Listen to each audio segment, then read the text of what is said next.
You know, it's true what they say, there's no place like home. It doesn't matter where else I'm able to hunt. One of my favorite times of the year is rifle season in my home state of Kansas. On this week's Boddington Experience, we're going to go to Timber Trails Ranch in southeast Kansas for the second week of rifle season. This is a time when the deer hunting slows down a little bit, but we're going to see some deer and we're going to take some deer. But most of all, we're going to join 4 students from Kansas State University's unique Wildlife and Outdoor Enterprise Management School. This is a degree program that's only found in the state of Kansas, and these young folks are learning how to become outfitters and managers in the outdoor business. You're going to meet some really great young folks, and we're going to share a learning experience here on a Kansas whitetail hunt. Stay with us for a really unusual Boddington experience. This episode of BodX is brought to you by Global Sportsman's Network. Craig Boddington, decorated Marine, award-winning writer, hunter, adventurer. He's explored 6 continents to hunt over 300 species of big game, and he's not done yet. This is the Boddington Experience.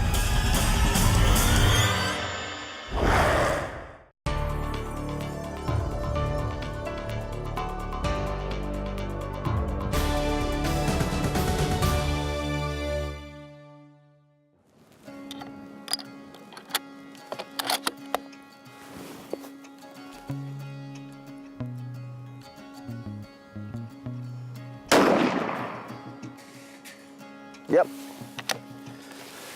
I'm shooting the legendary Arms Work Professional in 280 Remington, a really great rifle, and hey, it always pays to check before you go hunting. Now, we're getting into the second week of whitetail hunting. The movement could be kind of slow, and we've got a number of guests coming, so I'm not going to have an awful lot of time to get out in the field, but I've still got a deer tag burning a hole in my pocket, so I'm going to try as time allows. I've got this topped with a Leupold 4.5 to 14. Now, I promise you that is a lot more scope than's needed for most of our country. We're timber shooting, so I'll have that scope turned all the way down, and I've got a lot of confidence in the rifle, shooting Hornady Superformance in 280 Remington, which also probably has a lot more capability than I need in my woods. But hey, the shot could be very fast and could be a moving situation, so it always pays to have a lot of confidence in your rifle.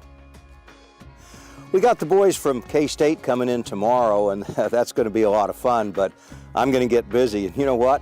I've got a deer tag too, so I'm going to slip out into the woods. This is a stand that we put up a year ago, but the truth is I don't think anybody's ever sat on it. There was lots of sign then, and there was lots of sign the other day, so just curious to see what's moving up on that ridge, if anything.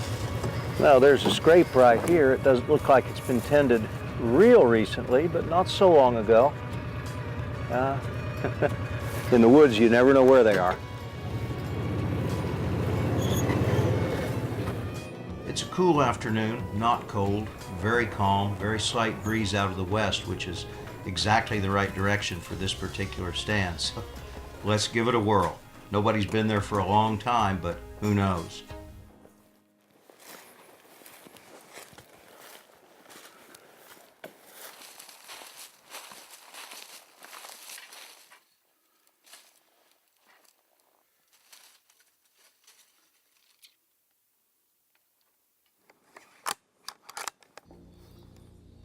This ought to be a really good spot. There's a wheat field a quarter mile to the south, and it seems like this should be a staging area where they might come up and pick around on the acorns a little bit for an hour or so until it gets fully dark, and then move down onto the wheat.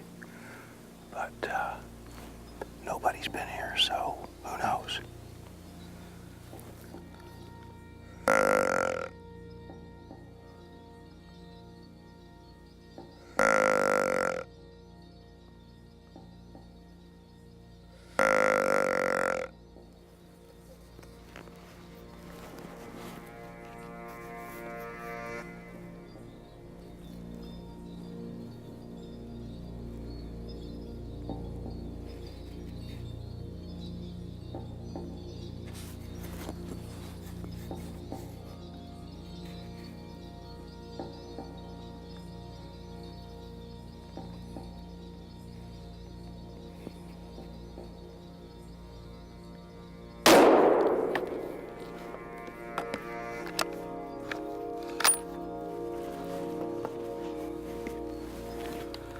I guess this was a pretty good place.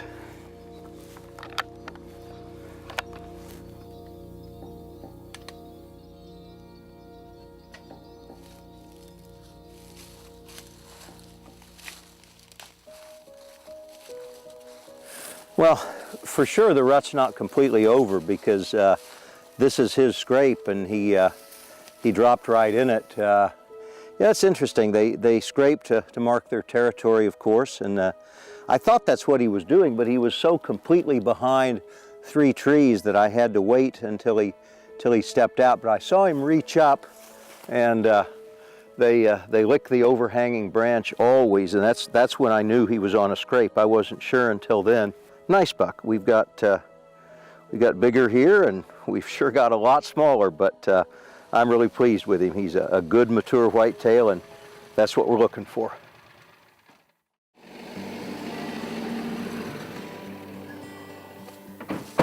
Welcome to Timber Trails. Well, thanks for having us.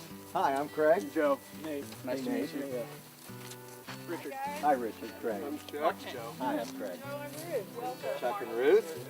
Okay, well, we're kind of pushing daylight a little bit, but if we can get you unloaded and figure out where you're going to be, get some little warmer clothes on, and we'll get you right out on stand. The rules are pretty simple. Just make absolutely certain that your rifle is unloaded. The 2-man ladder stands have ropes. Tie your stuff to it so you can pull it up after you go. Load your rifle after you get on stand. Please unload it before you climb down, no matter how excited you are. That's the dangerous part. We'll have safety harnesses for you. These are very good stands. They have a bail that goes over the top, but safety harnesses are pretty much essential. You guys have both buck and doe tags, or just buck tags? Just a buck tag is what I have. Okay. No real rules. I would prefer that you not shoot a real young buck, but you can take what you want. We've got a good buck to doe ratio. You can't hurt us, but I would prefer that you not shoot a real young buck. We've got lots of bucks that are 3.5 years and older.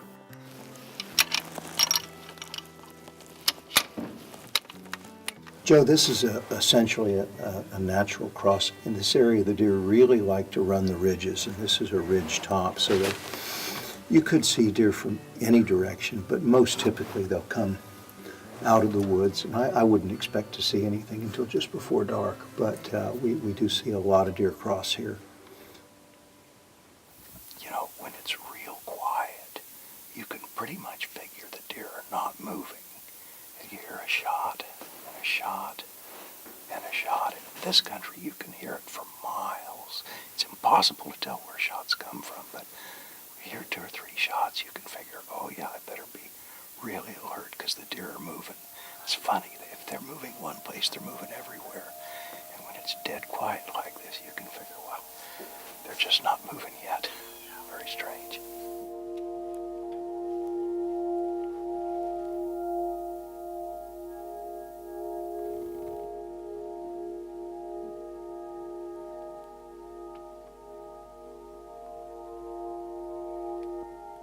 As daylight began to fade, it seemed our efforts had come up empty. 2 does came into feed at last light, but our time was up as the headlights of our ride to camp pierced the darkness. Tomorrow's another day. We're here with Richard Biswell, a senior at Kansas State University in Manhattan. And Richard, you're part of a really unique program, the Wildlife and Outdoor Enterprise Management degree program. What can you tell us about it? So we're a Bachelor of Sciences program in the College of Agriculture at K-State. We were started in 2009. Dr. Warner came up with this idea after being approached by industry leaders saying they need qualified individuals to fill positions at hunting lodges and outfitting businesses. So he went ahead and created this major to get students out in the field with the proper experience they need to fill that sector. Well, and I'm told that this is the only program like it in the whole country. That is true. It's completely unique. It's the only one like it in the world. And tell me again, what kind of jobs what kind of job are you looking for? I would really like to work at a big game outfitter. That's what I would really like to do, but we do several things. We train people to be skilled in things like upland game bird hunting, all the way to big game. So we really do a lot to go ahead and have the whole spectrum covered for jobs in this outdoor. And shooting sports as well? Shooting sports as well, yes. Yeah, that's that's a big cool. part of it too.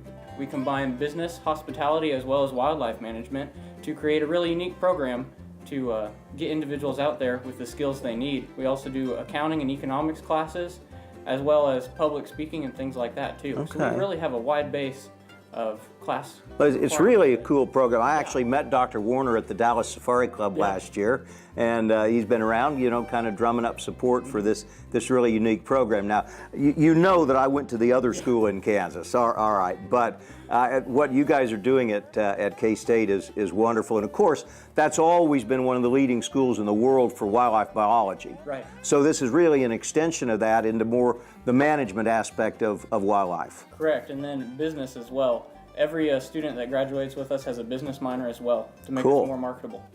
That's great. We're in great Kansas whitetail country. You know what's wonderful about that is when I was a kid, there really weren't any deer in the state. Today, the landscape has changed. Kansas is selling about 185,000 deer licenses, and that has enabled the Kansas Wildlife Department to become among the top 5 in non-resident destination states for hunters. And when we talk about SCI being first for hunters, we're talking about SCI being first for all hunters. And a lot of those 30,000 non-residents that come here to hunt deer are SCI members that are going here because Kansas has developed a reputation for fantastic deer. And that's purely because of not only great genetics, but great management over a long period of time. They're doing a fantastic job here and in so much of the country, but the reason we have wildlife in this country is purely because it's supported by hunters' dollars. That's the way wildlife management works in this country, and that's the message that we need to get out to the non-hunting public everywhere in the country. So when you think about all the great wildlife we have in the United States today, you've got to think about it's hunters' dollars that put it there for all of us to enjoy. Good morning. Conrad, Nate, and Joe. Let's go.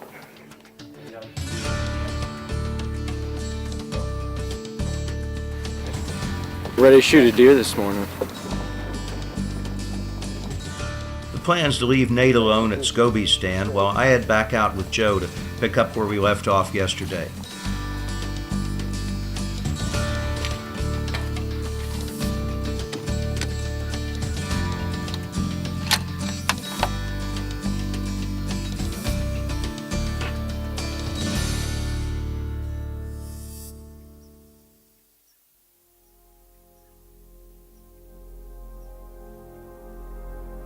Nate spots some early activity up close as 2 young does come out to feed, but off in the distance, there's a group that's got him interested.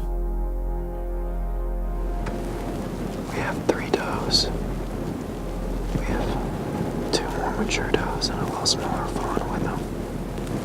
They don't see us at all. They're about probably 300 yards out. They got their heads down feeding. They're making their way slowly this way. The views are blocked a little bit by the tree, but I can still make them out.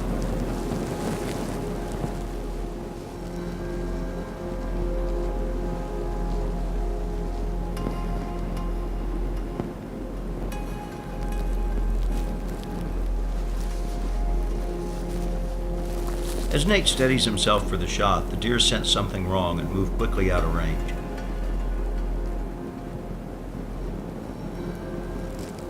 It's about 9 o'clock right now. We're about to go back to the ranch house, get some coffee, warm up, and game plan for this afternoon.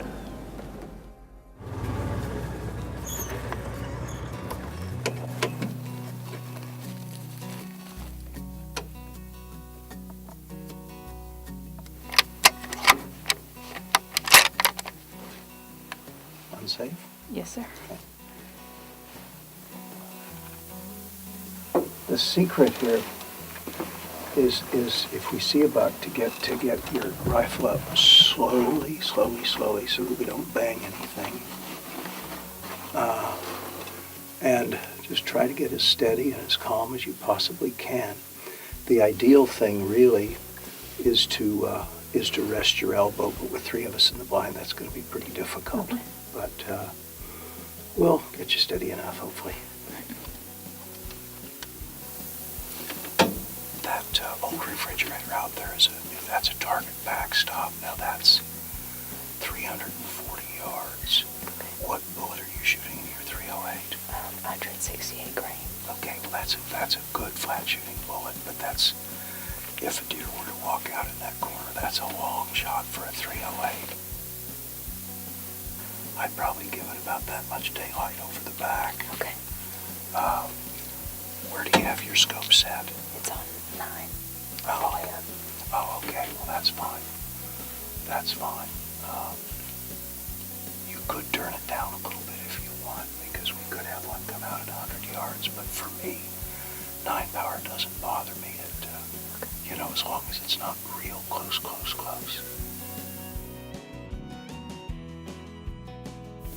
Martian, I think we're about out of light. Sorry about that. I thought we'd see something tonight, but obviously there's no movement, no shooting around anywhere. One shot just now and last line.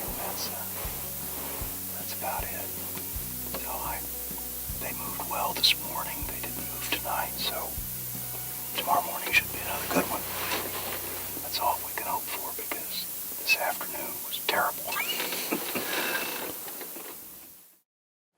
Well, I think caping is something really that every hunter ought to know how to do. Now, I mean, here in the United States, the simple answer is you just skin the deer down to the head, take the head off, take it to the taxidermist, and he's got the knives and the expertise and can do it very quickly. But there's so many times when that just doesn't work. You're too far from town, it's too warm, you need to get it in a cooler. There's lots of reasons, but sooner or later, especially if you guys go into the outfitting and guiding business, there's going to be times when a guy's going to look at you and say, "Are you going to cape that for me?" Say, yeah. The next step is to take it off the skull and around the ears, and for me, this is the hardest part. You want to take it off closer to the skull than to the base of the ear, because that way you'll have enough to work with if you actually need to turn the ears inside out. Take your finger in the corner of the eye so that you have your finger there, and you're basically going to take the inside of the eyelid with you as you go. You're going to put your knife pretty far in past the corner of the mouth, and you're going to work around between the jaw and the outer skin, and you'll cut the nose off from the inside. Like that. And then you just roll it, get that flap in, and that's absolutely ready to go in the freezer. All right, thank you. Yeah. A one-on-one guiding situation, for instance, if you're hunting elk or whatever, and you actually have a client, you're taking him by the hand, even in Africa where you're hunting buffalo, lion, whatever, the most dangerous thing out there is a stranger with a gun, because you really don't know what his experience is.